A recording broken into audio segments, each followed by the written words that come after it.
DC making a body horror rated R villain movie? Let that sink in. Let's talk. Let's talk.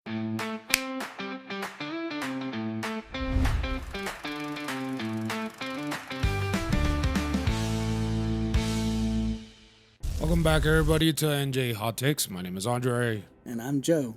Today we're talking about Clayface. Yes, sir. So, Clayface being a rated R movie. Yes. Like, I just think about DC finally having the balls to do a rated R movie. I think it's been a long time coming, and I say that in both mannerisms because this movie has been in production hell for a few years. Yes. I first took note a long time ago because Mike Flanagan was tied to the script. And for those who do not know, Mike Flanagan has been making a name for himself with a lot of horror movies, especially Stephen King stories. He's been one of the few directors who very successfully transfer Stephen King stories from pages into the awesome movies that we see. He did Dr. Sleep. I believe he was... Oh, by the way, he also did 2 Netflix shows which were great. The Haunting of Hill House and The Fall of House Usher. You should really check out that show if you haven't seen already. It's fantastic. But then I found out, yes, he's tied to this Clayface when it's like, oh, yes, now DC is about to get dark, right? Yeah, very dark. And I don't know if people... Well, I'm assuming people have already seen Clayface trailer because it's been out for a hot minute. But, I mean, that was some serious shit right there. Yes.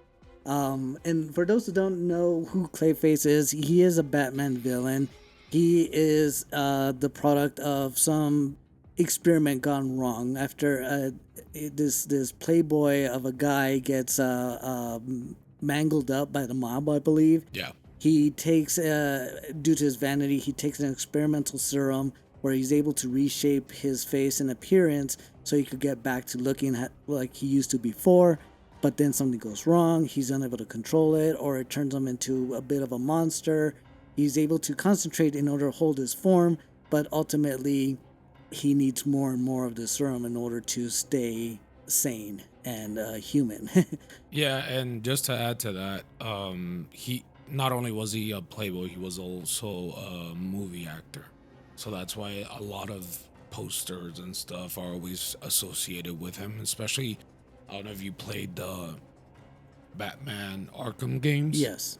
A lot of the reference to Clayface were like movie posters that had his name, and he would actually change his name for different kind of like personas that he had, and he would use those to be like those actors. Right, because the more that he changes himself, the more he kind of loses who he used to be, right? So it'll be interesting how they turn that into the film. And that leads into my first hot take where, yes, Mike Flanagan was tied to the script, but as I said, it's been stuck in production hell for a few years. So why does that worry me? Well, because it was in production hell, Mike Flanagan had to leave and do other stuff. So the script's been reworked a couple times since his departure. Then the DECU kind of imploded. They didn't know where this movie was going to land or they were even going to proceed with it.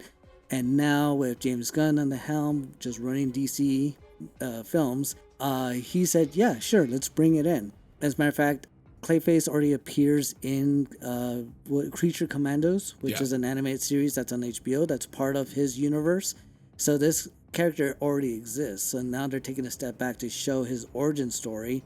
And after how bright things were with Superman, the unfortunate failure of Supergirl, are they gonna go full throttle R rating to bring people back? Did they change it too much to kind of fit with, balance between Supergirl and Superman? What went on? So here's the thing, because you were talking, regarding the failure of Supergirl, but this movie was done before Supergirl. It was, but I hear there were reshoots. There were reshoots, but it was still rated R even before everything happened with Supergirl, which, by the way, I still think Supergirl was a really good movie. I do not agree with critics, I say it was okay, but I blame the editors on that film, and hopefully we'll get a chance to revisit that in a future series that we come up with. But Yeah. go ahead, Spoilers. finish your thoughts. What I was saying is, I feel that even though, yes, they had those reshoots, I don't think there's much that really is going to change from the core of what Clayface is or has already, been done with it. Just because, like, it was done way before all this stuff happened with Supergirl. Right. So, So how does that fit in? Like, in your point of view, like I said, we got all bright and sunny with Superman. We got a little humble with Supergirl, body horror, deep down darkness, and just not feeling good about yourself when you watch this movie. How is that? and this is where I kind of like it, because just of what Clayface is. If anybody saw the animated show of not Superman, sorry, we were talking about it. So, the Batman animated show way back when, Clayface was there. He was always shown as a monster, but it was always like dark, right? The show itself was dark. I enjoy the fact that they're making it body horror because it fits perfect. Like, what more do you want? You think about body horror, and I know you and I, we saw The Substance, and we kind of had to review that for another show. But you think about that, and it's like now coming to Clayface, where it's a superhero genre. You're like, okay, body horror, Clayface, he melts, he turns into other people. It makes sense. Right. There's Okay. no wrong here. No wrong, but I think with the substance, to an extent, you're able to connect to that person that's being replaced by a younger, newer generation. Where here, maybe because I don't know his motive so much, which, by the way, the trailer was fantastic. It's one of the few trailers that doesn't give away too much. It gives Yes. you enough mystery to say, okay, I want to know what's going on. Even if it wasn't tied to DC, I'd still want to watch it. Heck yeah. So that's where I'm at. It's like, okay, will other people want to see this to just see body horror, or will they actually connect to the character and be kind of like people that watch The Fly, where you see this person descent into madness and you just kind of feel for them. And I feel that's where horror works the best, when you understand somebody's motives. You don't agree with what they're doing, and at the end you just feel bad because things went to shit. So that kind of leans into one of my hot takes, where because this is rated R and because it is a comic book movie, do you feel that this is going to push young fans kind of away from the movies? And will that be one of the reasons why it could possibly flop? Well, I mean, if anything is to be said from the massive success of Obsession and the Backrooms, I don't think it's going to push the younger audience away. I think if anything, much like the anime crowd that just came out of nowhere when One Piece became popular and Death Note and all that, I think it's going to give people a chance to be like, oh, I didn't know like comics can get this dark. I didn't know these storylines ran in the comics. You know, especially if you're a DC movie fan and not necessarily a comic fan and not a Marvel fan, like this is your introduction into it. And you don't understand like, oh yeah, these stories in the comics can get deep. They have like their roots embedded into just normal people that get thrown into these circumstances, and this is in their universes, it's the only route that they have to go. So I think it's going to bring them in, hopefully. Hopefully. For those that don't know, typically DC comic is way darker than what Marvel has ever put out there. And it's one of the reasons why I do love DC over Marvel, is because they do go into those dark themes. But when you look at today, people that go to the movies, and we saw that when we went to see Supergirl.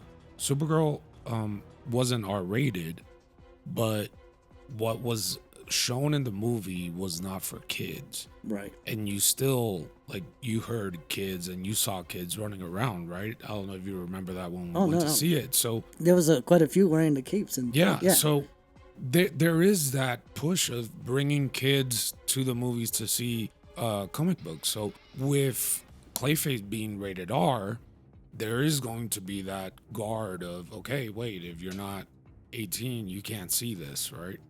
True. So there is going to be a portion of the fans that are not going to be able to see it until it comes out in video on demand.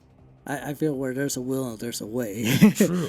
Over the years, I've seen several kids with either their parents or guardians or an older sibling in movies that were R-rated just because they thought it was a superhero movie. I remember seeing Watchmen in theaters for the second time, and right behind me was a mom with her two kids taking them to what they thought was a superhero movie, not knowing how dark the Watchmen was, which I believe is DC as well, Yeah, sort of. So it's part of Dark Horse. Yes. Yeah. It is part of the DC brand. umbrella. Yeah. Not the movie universe. But yes, yes, there may be some barrier there in terms of like movie theaters, but I think, like I said, if there's a will, there's a way. If they want to see it, they're gonna find a way to see it. Fair enough. Before it comes out to streaming. So my other hot take is Clayface being the Batman villain, as we already established. Well, Batman villain in a movie sans Batman. Yeah. Yes. So do you think we're gonna see some sort of a new Batman, like the new Batman that's gonna be for this DC universe? Do you think we're gonna see a glimpse of him in this movie? I think the most, if anything, we'll probably see the symbol in the sky. Okay. We may see the Batmobile. We might see even somebody in a costume flying in the background. But as of this recording, I believe they barely casted the guy who's going to play the new Batman about 2 weeks ago. Okay. So I don't know if they're going to film anything just to shoehorn him in. And that kind of leads into my other hot take, is that right now between James Gunn's vision for DC and the old DC universe, there's like a lot of loose ends. And I don't know if people follow enough of it to understand what's going on. So the Batman with Robert Pattinson is part of the old universe. He never made his break into the other movies because they still kept Ben Affleck. Yeah. I think if that was successful, it was going to be a hard reset, and then they would have introduced Robert Pattinson's Batman into those movies, but that didn't happen. So, unfortunately, they're still continuing making the Batman 2 with Robert Pattinson that's supposed to be coming out. That is neither part of that universe, nor is it part of this universe. So, people are going to be wondering, where's Robert Pattinson in all this? But he's not in it. True. So, I think it's just going to lead to a lot of confusion as far as, like, well, what the hell? You know, who am I supposed to be? Who's the hero here? Who am I supposed to be paying attention that's going to come and kick this guy's butt in a future universe or future movie? Sorry. Same thing goes for the Penguin series on HBO. That's neither part of there or here, but they're continuing these storylines for these supervillains. So if anything, I feel like those people that watch those shows are going to watch this as a standalone Clayface movie, not understanding it's part of James Gunn's. That it's just, oh, okay, they're just throwing out movies now for the hell of it.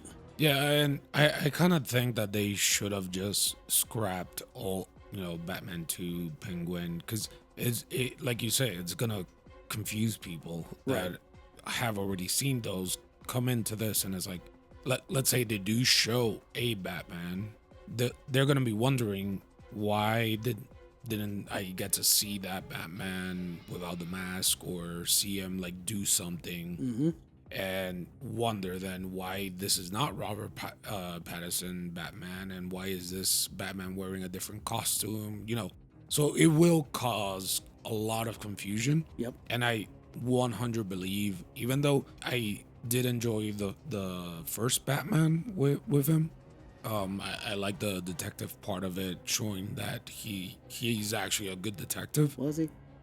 Well, I mean, he was a bit of a dork. He was, but you have to admit, this is the first Batman movie where we actually see him doing detective work. Christian Bale did some detective work. He didn't really do much. He did some. Some. I wouldn't say Robert Pattinson was the first, but he did some. He in The Dark Knight, he put together that machine that shot bullets in order to find the right bullet. It was a whole sequence, man. Fair enough, but that is not detective work. Like, trying to find out why, like understand the why. Yeah, but I think with the previous movies, you want to see Batman to be Batman. You don't want to see Batman to be Sherlock Holmes. But he does have elements of that, so you still have to show it, not just check mark in the things that we have to do for Batman. Right. It's like, oh yeah, show him hacking a computer. There you go. He's a good detective. Well, where the I know it's not the movie we're talking about, but where Robert Pattinson lost me in his movie was when he gave away, $1 million equipment to Catwoman, and then he has the Penguin laugh in his face because he misinterpreted a clue, and I'm just like, what's this guy doing? Hey, he's got the money. Yeah, he's no Hardy Boy. True. But so bringing him back, yeah, I do feel that people are gonna get confused with the different universe. So I do feel, yes, that should have been cut, and just focus. Okay, let's do James Gunn. James Gunn we trust to do his own thing and build his own universe. Yeah, because in the past, I'd say even in the past 6 years, DC has shown like they have 4, not including the new one they casted right now. They've got 4 active Batmans. They got Ben Affleck's Batman that they showed last in The Flash, along with Michael Keaton's Batman, who was supposed to take up the mantle and lead the new rebooted DC, which didn't work. And then they had George Clooney appear at the end of that one, and then you got Robert Pattinson. Yeah. So, and that again, that's just in the past 5 years. That and then now they're gonna bring another Batman, and people complain about Spider-Man, and that was at least over 15 years. Yeah. And this is 5 Batmans now in the last 6. Yeah. Agreed. So, all right. Well, Joe, watch or not? I say watch. Aside from what I just said, I'll go back to what I said earlier. As a standalone movie, the trailer already got me. It's got horror elements. They're still sticking to the R rating. I want to see what they do with it. So yes, I want to watch this. So I recommend you all watch it too. I'm gonna have to agree with you. Definitely gonna be a watch for me. Definitely gonna recommend this to everybody. It looks awesome. It looks terrifying, so I'm looking forward to it. So A&J, watch it is. All right. Well, thanks everybody for watching and listening in. Catch you in the next one. See ya.